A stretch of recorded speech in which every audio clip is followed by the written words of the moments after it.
I really feel for all the people out there who are gluten intolerant, and the reason I feel for them is I love pasta. It's one of my favourite things. I grew up going to university eating pasta. It was a staple. Now if you've missed out on it for so long, you're really lucky. Barilla have made a gluten-free pasta, and this is a great little one to get you back in to making and eating pasta. To introduce you back into eating pasta, we're going to make a little chorizo and pork pasta bake. First thing we're going to do, chorizo, which I've just sliced up into some reasonable sized chunks, pop that into a cold pan, turn it on. I'm just going to get that flavour out of the chorizo so it becomes part of our sauce. So a little bit of oil in there just to help it along. Once we get a little bit of colour on our chorizo, and we can see that the flavour and the colour, that orange flavour that's in chorizo comes out and becomes part of that pan, we can fry off our onion and our garlic and our pork.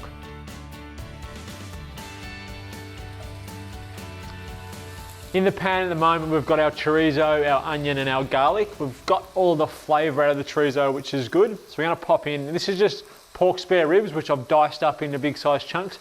I've left the skin on because I like that texture, I like that chewiness. If you don't, take the skin off. We'll pop this in, get some colour on our pork. Let's spread it out.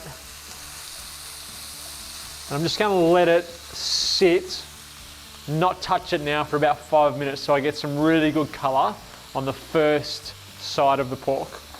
Really, really, really important that you take some time here and let that flavour start to develop. The sweetness will come out of the pork. If I hadn't had pasta for a long time and I was about to have pasta, I'd be so excited. I'm so excited anyway, I eat pasta all the time. I cannot wait to eat this one. You can see in there we've got some really good colour. All of the sticky bits on the bottom have come off, which is what you want. And now we can add in our pasta sauce. And I'm going to add in some stock as well, because we've got spare ribs in there.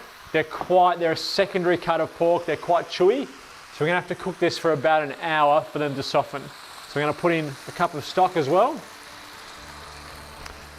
Give that a little stir. And then we're going to let that tick away. Keep topping up the stock with some water or some extra stock if you've got it.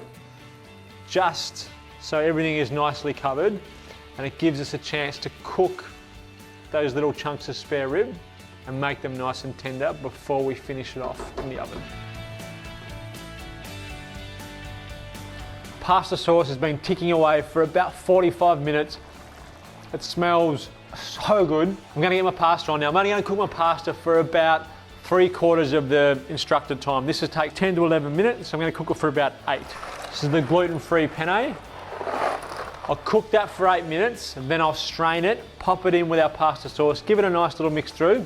Then it goes into our baking dish, grate some cheese on top, into our oven, and then we've only got another 20 minutes to wait, and you get to eat pasta again for the first time in a long time. Now that is how pasta bake should look. Nice and golden, crunchy on top. You know it's going to be nice and soggy and soft on the bottom. Just got some basil and some parsley here, which I'll just roughly chop to go on top of that.